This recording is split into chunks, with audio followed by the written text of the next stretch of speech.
in yesterday asking for a shampoo, and I sent him packing. I said, I don't care how much money you have. I'm not making conversation with anyone who licks his own ass. And the moment she said it, she realized her mistake.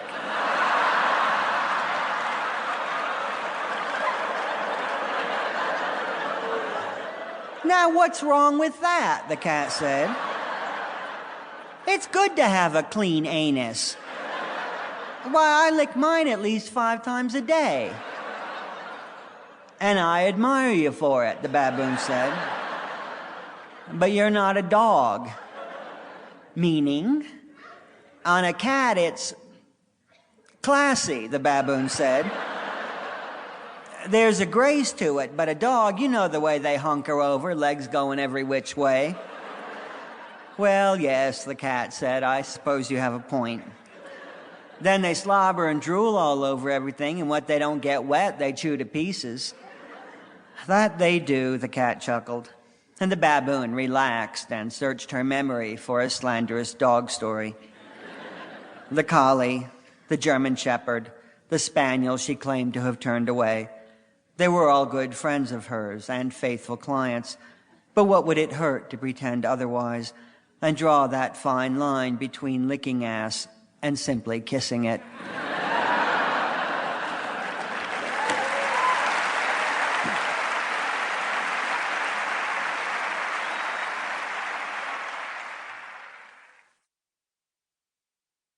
My editor had asked me to write something about my book tour, which is a difficult thing to write about.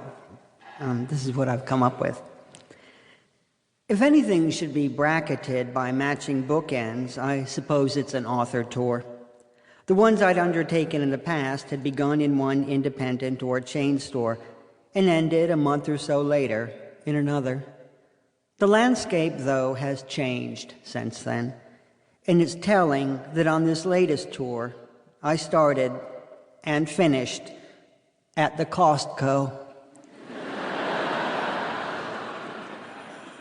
The first one I went to was in Winston-Salem, North Carolina. I was spending the weekend with my sister Lisa, just gearing up from my 6 weeks of travel, when her husband Bob expressed a need for light bulbs. Anyone game for a quick ride to Costco, he asked. And before he could even find his keys, I was panting, dog-like, beside the front door. Living in cities, it's easy to avoid the big box superstores, their merciless lighting, their stench of rubber and cheap molded plastic. It's not the way I normally like to shop. At Costco, though, they sell these displays of pain relievers. Anacin, Bayer, Tylenol. 8 major brands are represented. Pills are paired into single-serving envelopes, then stapled in rows to a bright sheet of poster board. It looks like something you'd see behind the counter at a gas station. There the packets might cost $2 each, but here the entire display, maybe 150 doses, goes for less than $8. At home, I'd buy a bottle of Bufferin or ibuprofen and leave it at that. But when on tour, it's packets I need, not for myself, but to give as gifts to the people who have come to see me.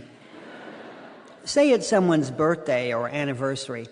I always offer the shampoos and conditioners taken from my hotel, but they only provide you with so many. And with a good-sized crowd, you're empty-handed before you know it. Adults get something for special occasions, but the bulk of my presents go to teenagers who qualify by nature of their very existence.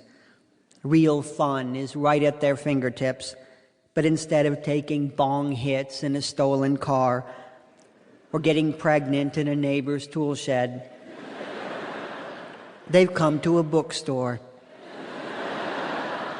to hear a middle-aged man read out loud. And for that, they deserve a token of my gratitude. Here you are, I'll say to a 16-year-old. Put this in your purse or glove compartment and think of me the next time you get a hangover. For this latest tour, my gifts were pretty paltry.